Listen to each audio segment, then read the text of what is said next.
But I learned early on that I better focus on just one thing. Even though I love it all, I don't have to teach it all. Hello, friends, and welcome to the newest episode of Creatives on Camera. If you're an entrepreneur teaching, designing patterns, or running a shop and feeling like video is just too complicated or time-consuming, you're in the right place. This podcast is your guide to creating video content that connects authentically with your audience, builds your business, and expands your reach without the stress of a huge production or expensive equipment. We make it simple, effective, doable. I'm Lyric Montgomery Kinard, an artist, educator, and host of the show. Join me as we explore practical tips and strategies to help you confidently share your creativity online. Let's get started. Hello, friends, and welcome to Creatives on Camera. Today, we have one of our Academy members, Lucy Jennings, and she has set up her business where her online courses go along with physical products, merchandise that she sells, and she uses Shopify. So I can't wait for you to hear how her business has evolved, how she has structured it, and the kind of joy and freedom that having an online teaching business gives her. So welcome to Creatives on Camera. I'm Lyric Montgomery Kinard, coming to you from the Academy for Virtual Teaching, where we work with artists, crafters, creatives who make things and need to film what they make, either so they can teach online or so they can advertise their goods. Welcome. Let's get right into it. Hello, Lucy. It is so good to have you here. Why don't you introduce yourself to our listeners and tell us a little bit about your business? Yes, well, I'm Lucy Jennings, and what I do is teach weaving, and I also sell weaving kits.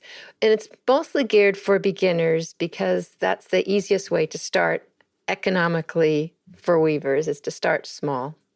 So that's basically what I do. How long have you been a weaver? How did you get into this art form? Well, I started in college. I actually was drawn to weaving. I'm not sure what it was when I was still a senior in high school. I wanted to find a college that had weaving. I don't even know why. I had a sister-in-law who was a weaver when she was visiting. I was looking at her planning it, and I thought, oh, who would want to do that? But I've been a sewer all my life. And so I was drawn to weaving through fabric. A lot of people are drawn to it through the yarn, but my approach is fabric and sewing. So when I got to college, I started taking the courses, and the teacher was real encouraging. She was also tough. So if she encouraged me, I really wanted to stick with it. And one more reason is I come from a big family, and no one else had done that yet. So it was your thing. Yes, it could be me. Right. So then ever since then, I've been weaving. I was very lucky. My father was a woodworker, and he built me a lot of the equipment that you'd need, because it's an expensive thing when you really get into the weaving on floor looms and all the aspects. Yeah. It takes up space. It's a lot of time. Yeah, my mom was a weaver and a potter. Yes. But the loom, she had 6 kids, and long before like kid number 2 or 3 was born, the loom was gone. And I think it took a little longer for the pottery wheel to go. I love it that she's back into it again, after a long career. And you had a job in between, college and what you're doing now. And tell me a little bit about how about the seeds of the business that you're doing now. When did that start, and how did you structure it at the very beginning of offering these kits and teaching online? Well, actually, I've been trying to sell just about from the very beginning. My mother, too, was an artist. She was a portrait painter. And when I told her that when I was a young girl, I said, I want to be an artist. She says, well, you better learn to type. And so I decided, well, I don't want that. I'll be a teacher. So, I can be around kids and do more than typing. So through all those years, I was a teacher. And I also taught weaving, like in the community college. And I did a lot of craft fairs. Mm-hmm. I did that for years. And then when I was being a teacher and selling a couple of times a year at the craft fairs and raising a daughter, that just took up all of my time. It's a So lot. yeah, even just one kid. We had a family of 9, and I'm You said, nope, one's enough for actually, me. I wouldn't mind more, but that's what I have. Mm-hmm. But anyway, when she graduated, then it was more of I could kind of take over the house more.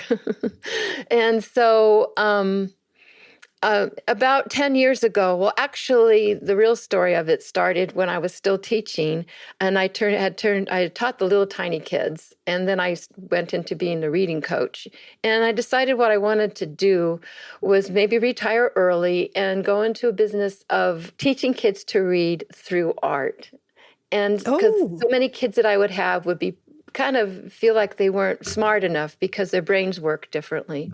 So I wanted to help them that way.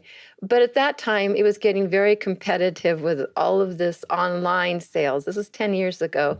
And I had an accountability buddy that told me, every time we talk, all you talk about is weaving. You get all excited about weaving.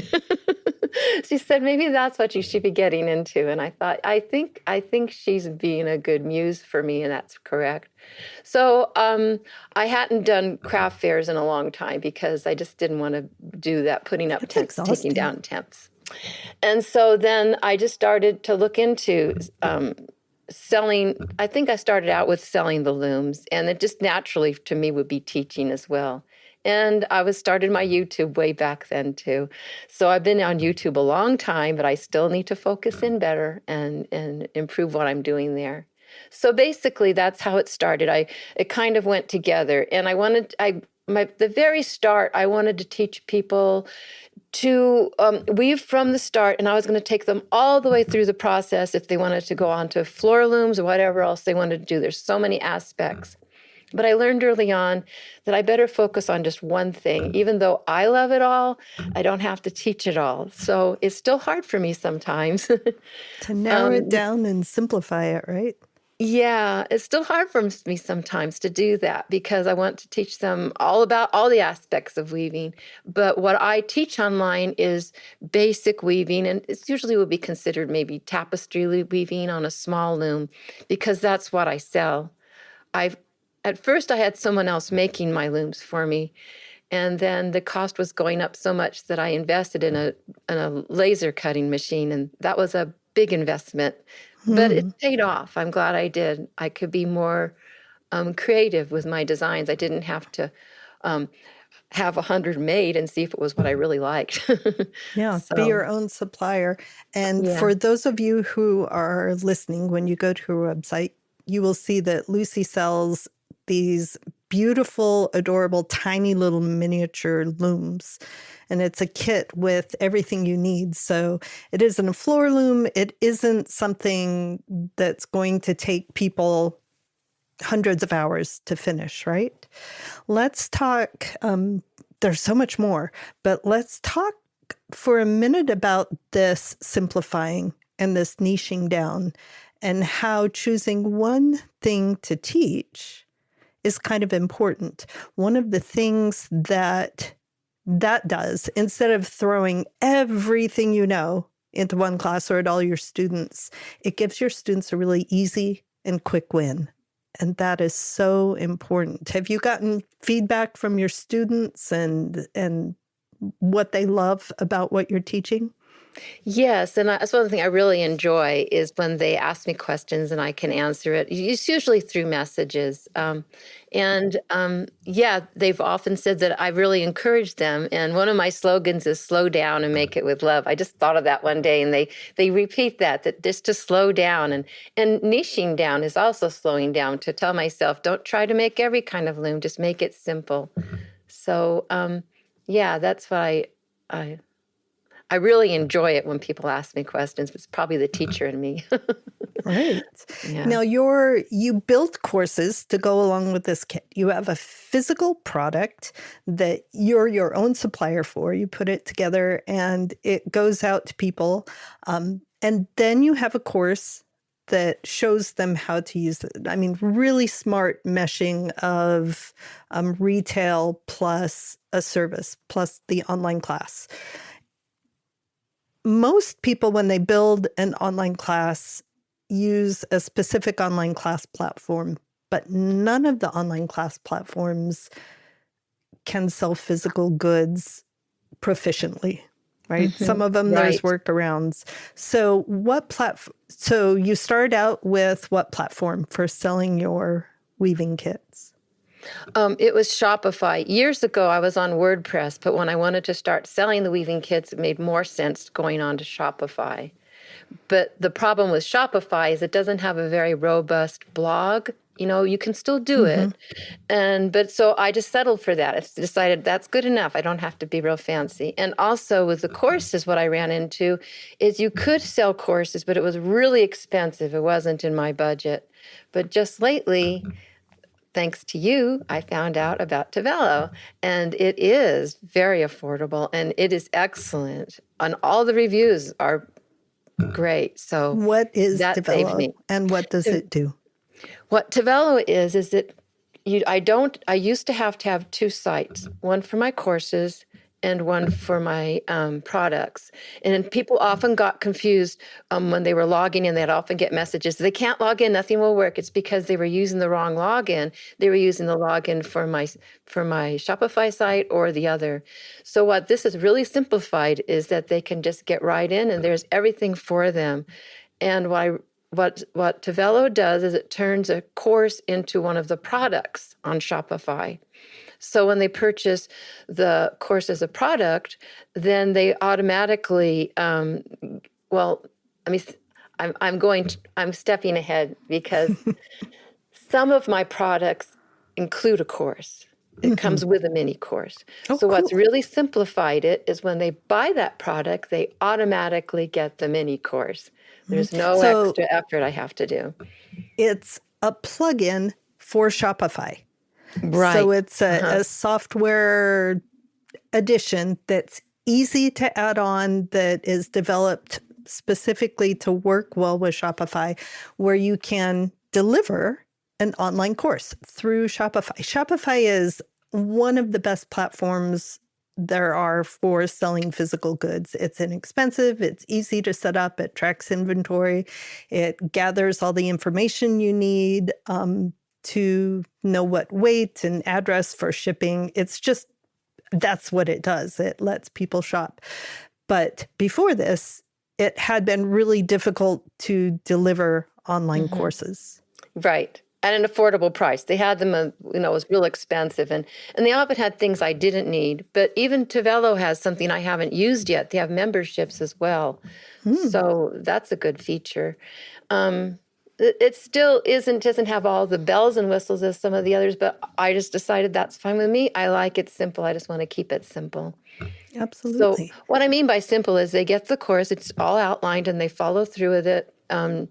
It's very easy to follow, and that it just goes right along with, if they bought the product and it goes along with it, they just get them both at the same time, and there's links. They can link in between everything that I sell, and it's inside the course, and all the transfer over went extremely smoothly. They're really great to work with. Are your courses video or written? What is the structure of the course that you have that goes along with a weaving kit?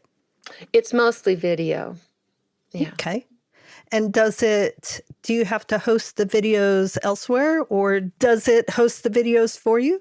Yes, I upload. I thought it Excellent. was fun. Yeah, and the uploading was extremely simple and It went very smoothly. So, This yeah. is excellent to hear, because that's kind of a thing that is difficult for those of us who have merchandise and want to do online courses. I still have Shopify with a link that is It's a subdomain of my online course website because, like I said, the online course website does not sell the things. I have very few items that I sell, so it's not a big deal for me. That's just a little side gig.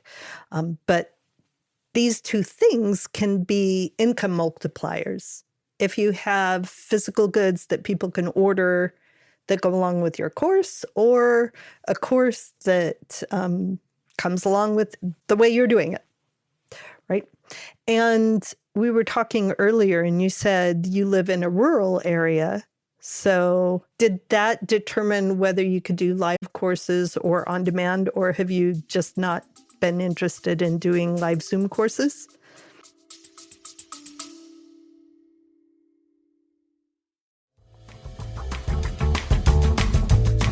Let's talk about teaching online. Maybe you've thought about it, but it feels overwhelming. You're worried about being on camera, not having the right tech, or figuring out how to translate hands-on workshops to a virtual setting. I've been there, but here's the truth. You don't need to be a tech genius or have a big audience to make online teaching work. That's why I'm inviting you to my free Virtual Teaching 101 webinar. I'll show you how to take what you're already doing and turn it into online classes that reach students globally, all with minimal equipment and simple steps.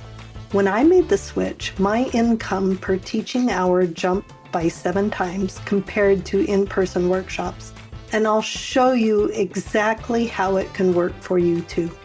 Spots are limited, so don't wait. Sign up now at academyforvirtualteaching.com and let's get you started on this incredible journey. I'll see you there.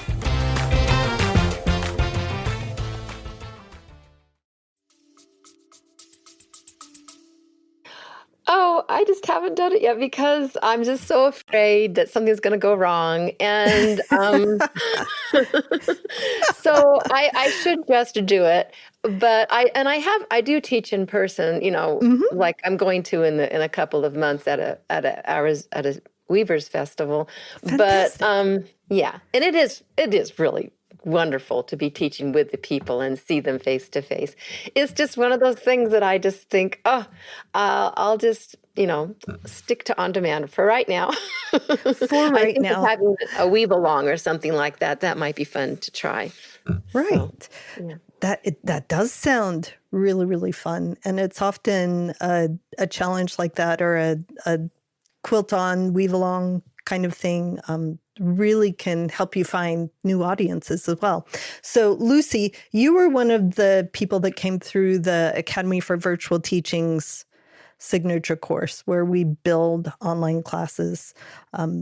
And there I ask people in the very first lesson, choose one, choose on demand or Zoom, concentrate on that and work your way through. And by the time you work your way through with that, you already know about half of what you need to come on to the next vehicle to offer your courses, right? So what I heard you say about being afraid of things going wrong, this is such a common fear for everybody who comes in, right?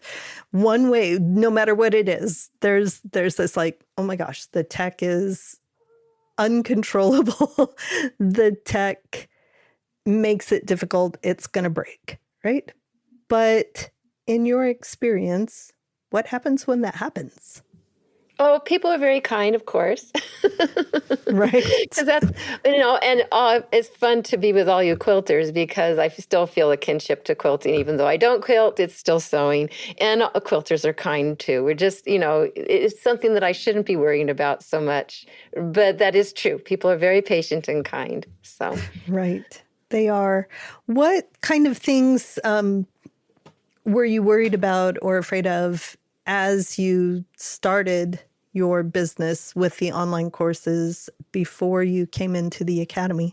Just to be able to streamline it and not have so many things. In the past, there's so many things I've tried because the big gurus say to do it, and it doesn't need to be so complicated. So that was it, just knowing how to hone it down what I really don't need. Someone big might not even doing crafts, but doing courses might give me advice that I don't really need. So I was really attracted that it's creative people who are making things just like me, not selling something else that's not even something that you're teaching somebody. Does that make sense? It does. The community that we have here are all creatives. We're artists, crafters of all different kinds. And the advice that you get elsewhere, if you're looking at YouTube tutorials and things like that, often, in fact, mostly don't apply to what we're doing. There's different kinds of gear you need to teach hands-on things. And the main goal of what we do is to pass on a skill, pass on that love for creativity. And we try at the Academy to make it as seamless and as easy as possible, right? Because our students don't need us to be having all the high-end gear and overproduced videos. They just need to know how to do the thing. Yeah, right? Yeah. And that's it, to not worry about it being so well produced. In fact, when I first started, the iPhones couldn't do it. I did start with a DSLR, and it would only go for 8 minutes. And it's a huge pain. You need extra equipment to transfer the files. And isn't it miraculous that we have these tiny computers that are in our pockets that are amazing? That's like all we need half the time for reaching the students that we want to reach with this amazing creativity that we get to pass on. Yeah. And another thing was equipment. When I first started, I got these great big lights, and because that's what was recommended.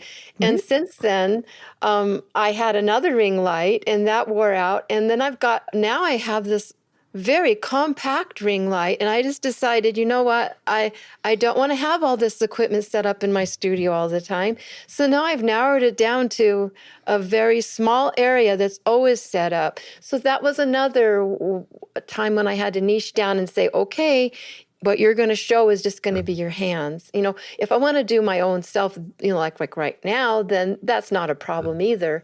But as far as what I'm doing, since I'm doing mini, it's quite easy to keep it all in one place. But it's best if it's set up and ready to go, because that's the part that makes you put it off. Oh, you're preaching my sermon. Hey, friends. We're taking a really quick break for me to ask you for a gift. It would mean so much to me and to the Academy if you took a minute and left a review wherever you are listening to this podcast. If you're on YouTube, go ahead, click like and subscribe, all those things. These things help us reach more people like you who are building their businesses, teaching or sharing what they love to create online. Let's spread more of that joy and that beauty into the world. The world really needs it right now.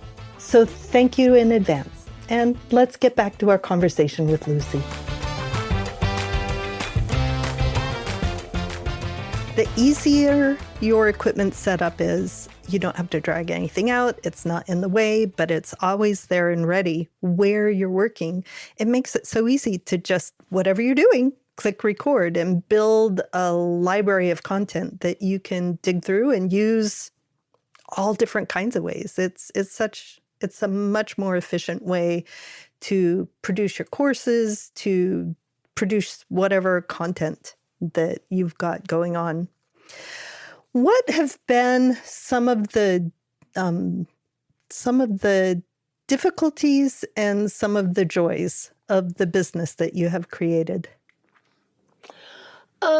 Difficulties is that I want to try everything. and and especially, well, courses as well. I'm making a course right now that is starting to I just keep saying, oh, I've got to add this to it, I have to add this to it, and it's taking me so long to get it done. But I am very proud of it. But that's one of the difficulties, is knowing when to say, okay, narrow this down. And also with my products, to decide, no, um, like right now, I think I offer pretty much as I want to. I've even made more, but the work of getting it all put up on your site, and all the descriptions, and especially if I'm going to introduce something new, people are going to want to know how to use it. Mhm. I think that's something us creative people kind of forget sometimes, because I'll just go try something out. I'll just go try it. But a lot of people, Mhm. they need the nurturing to know that what they're doing is the right path, and it's going to lead them to success. I mean, So that's that's what part of we it. do. Yeah. Yeah, Yeah. we're guides to all of our students who are on their own quest for success. And you don't want to put roadblocks in their way. You want to make it as easy as possible for them to achieve the outcome they want. And that's another thing that is just a truism, that instead of creating more courses, creating more things to sell, just selling it more often. Selling the things you already have is the most efficient use of your time and the best way to increase your income as well. Yeah, I think that's one thing. I always want to go on to the next thing. I've heard you say that a lot too, that you just want to try. It's just to tell myself, I think this year it's just, it might have been the Focus. same motto. My same word last year was catch up, just catch up with things.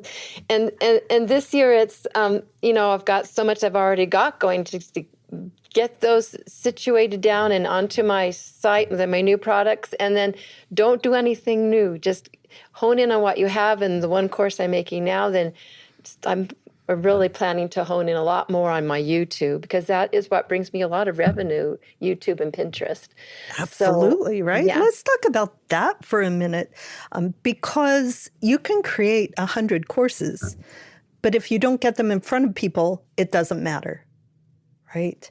And YouTube and Pinterest, you use them to bring in new customers, to find the people who want what you have to offer, and you don't have to pay for them. Yes, a bonus. Right? Yeah. Tell us about how you make that work for you. How do YouTube and Pinterest bring people into your courses? Well, when I sell, now that my courses also are on Shopify, it's even better, because when I sell something on Shopify, it tells me where they came from. Mm. And when I was on Instagram more, I was hardly ever Instagram for all of my work. But Pinterest and YouTube are consistent. And so that's how I know where they're coming from. So we could create YouTube content all day long, but how do you create content that brings people into your paid ecosystem?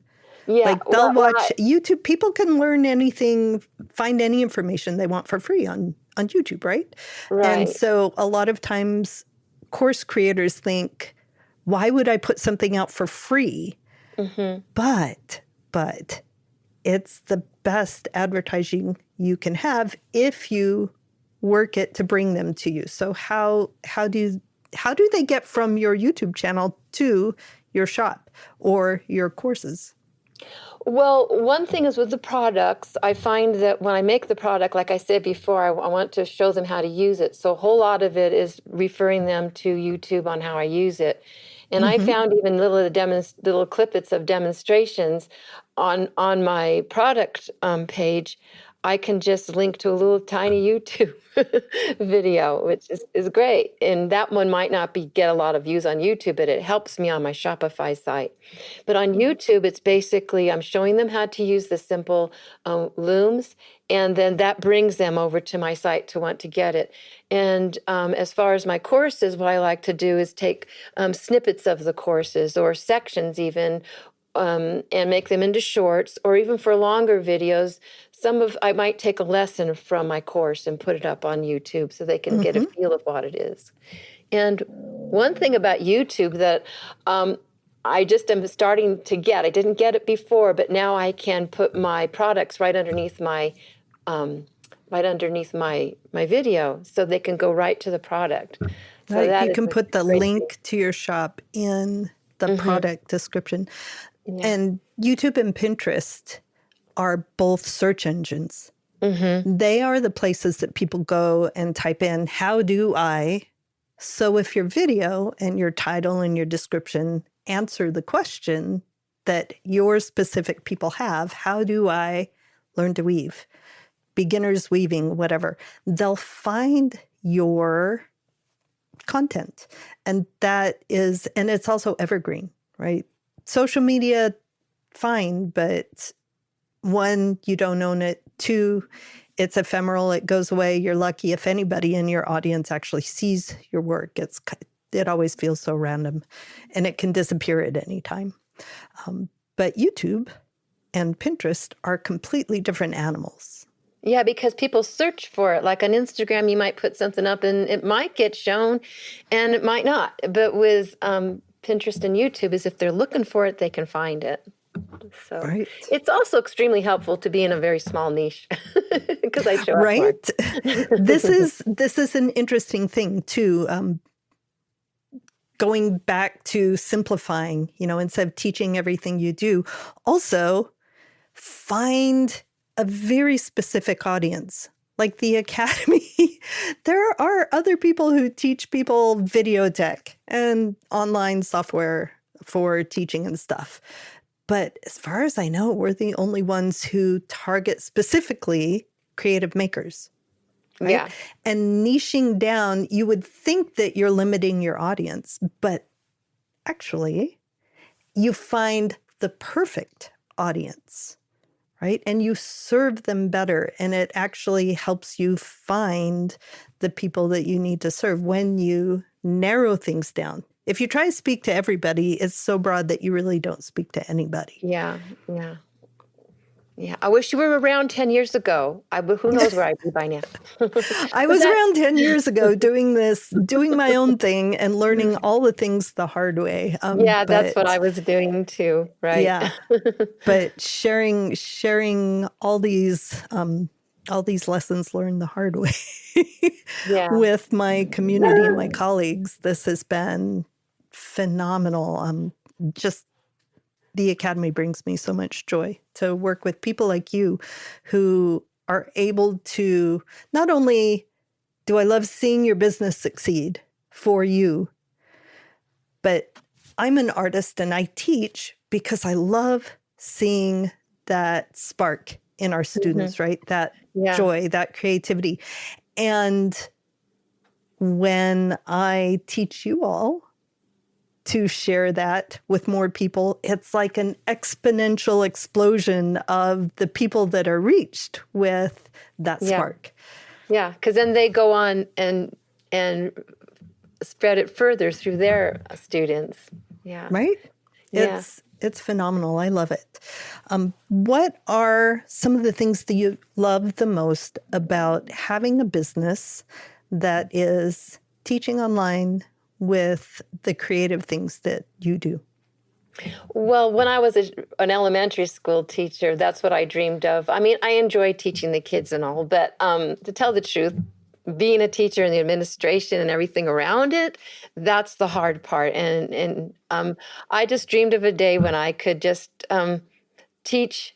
Well, I wanted to be an art teacher, but I also wanted to live in this little small town. So there was no art teacher for the little kids, and that's what I liked. So I just dreamed of someday, retiring early and being able to just teach people about art. My first idea for my website was going to be for mothers and daughters and grandmothers and granddaughters to learn like the needle arts and all. But then I niched down to just the weaving and for anybody, because I found that a lot of my customers were just anybody who wanted to learn.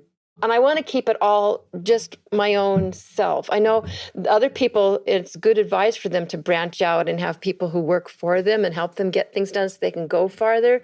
But I've just been thinking lately, I just want to be somebody like that little tiny shop on the corner that's just happy to have their little shop. And that's what I want to be now after my whole life of teaching and everything, just me and keeping it very simple. So that's why I've decided, yes, to embrace that. That's what I enjoy. It's not something that's wrong with me. It's what I enjoy, keeping it simple and keeping it all in just one place. And I can Absolutely. decide. I can decide if I want to take a nap or not. Isn't it lovely? And we all, the way people build their online teaching businesses and the way we run them, there's no wrong way or right way. There's as many different ways to run it and manage it as there are people and as there are artists, and they're all correct.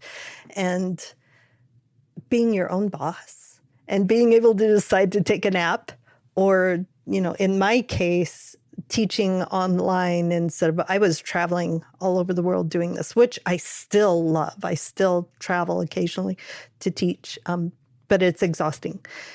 And, we had a family tragedy where our life kind of just came to a screeching halt.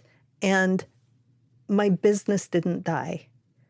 I didn't have to cancel contracts. I was able to continue what I needed to with my online teaching business and put on hold absolutely everything else. That's the freedom and the advantage and the space that being an entrepreneur of this kind can give you. Yes, and exactly, because my years of teaching, I had to, when I would do a show that was far away, I'd have to think, or any show, I'd have to think about my teaching schedule, and everything had to pretty much happen in the summer. So, and if something happened to me, like with you, that would have been, I would have to. I don't know what would have happened, but yeah, you can't do it. But it would. For you, your whole business could keep going. It wasn't. Mm-hmm. It was something that could be flexible. Right. Yeah. And my parents, I come from a family of educators, right? Oh. Also a large family. I'm the oldest. And it meant that I saw what my parents did, which they're phenomenal teachers. They enjoy doing what they do, but also, like you said, all the administration and all of the other stuff around it is very limiting. And here I ended up being a teacher, but I honestly think, and most of my siblings are also educators of some sort. I think I have it the best. Yes, I totally think. So too. A whole bunch of us became teachers too, even though my father told us not to. But yeah, you can have so much more flexibility. Yeah, we get to do it the best way with people who are excited to come to us, and we're teaching something that is fun. How cool is that? Well, Lucy, it has been such a delight to have you here. One of the things that I love to ask my guests as kind of a surprise at the end is, tell me, and you can answer absolutely anything you want, what is the last thing you made?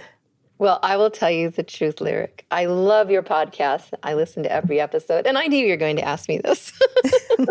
And my problem is what did I finish? I have lots of things I'm doing. But notice I didn't say, what did you finish? Oh, well, actually, on the loom behind me, I've got a warp with white yarn on it, and I just finished weaving some white fabric to cover up a tapestry I did about 40 years ago. I made this great big 3-foot by 8-foot tapestry, and I did it with fabric strips. Mm-hmm. And a lot of them have faded, and so it's getting to look ugly. And I just thought, I do not like this. And I told my daughter, I don't want anybody to think I like this. And I said, I'm going to cover it up. She said, well, I like it. So I thought, okay, I'll cover it up, and you can take the cover off when I'm not here. So, okay. Well, it's like or you painters. could My just mother take would it paint over down. it. Huh? Or you could just take it down and put something else up that's covering it up. I don't understand. It's sentimental because the frame my father made for me. And Oh, lovely. and if my daughter thinks she likes that tapestry, I covered it up and put the frame back on. So I've got it covered with the white fabric, hand-woven fabric. And then my plan is I want to do lots more little tiny tapestry and Mm-hmm. learn to do needle felting. So I'm going to do little 4x4 tapestries and little pictures, and it's going to actually look like a quilt. Oh, so cool. So Probably cool. going to take me 3 years. It's one of my favorite hacks for making a bid work is to make a lot of little small things that you can get done easily and quickly. I thought it would be good for me. Yeah. And put them all together, and then it looks like you made something really big. I love it. Well, Lucy, thank you so much for taking time out of your day to talk with our audience, to share what you've learned and how you work your business. And thank you. I'm so honored to be here, and I'm so glad that I found you. I've learned so much and enjoyed being in the Academy. It's an amazing community. The people there are phenomenal. It takes all of us there to create that atmosphere of support and encouragement and safety. So thank you for being a part of it. You make it happen just as much as I do. Well, thank you, Lyric. You're welcome. Lucy, what is your website? Where can people find you? It's The Creativity Patch, and on YouTube, I'm The Creativity Patch, and on Pinterest, I'm The Creativity Patch. Perfect. We'll have links to Tevello and Shopify and The Creativity Patch in the show notes. So until we see you in the Academy again, Lucy, thank you. Yes, thank you, Lyric. I am telling you, friends, I love my people from the Academy for Virtual Teaching. Wasn't it wonderful to hear about Lucy's journey and about her business and what she's built and what it makes possible in her life? Teaching your art or craft online is such a joy, and it builds a life for you. It builds space in your life that provides you the opportunity to make an income and create the things you love to make. I would love you to join us at the Academy. We have a free membership at academyforvirtualteaching.com. We are artists, crafters, makers who talk about making video, talk about teaching online, talk about all the things involved with that. So come on over, check us out, join us. I can't wait to meet you there. Thank you so much for joining me on Creatives on Camera. I know there are countless podcasts out there, and I'm honored you spent your time here. If you enjoyed this episode and don't want to miss the next one, please subscribe to the podcast. Then, if you'd like to stay connected and get even more tips on teaching, marketing, and video creation, sign up for my email list at academyforvirtualteaching.com. You'll get exclusive insights and updates delivered straight to your inbox to help you grow your creative business with ease. Lastly, be sure to check the show notes below in the episode description for links to everything mentioned today. And I'll see you in the next episode.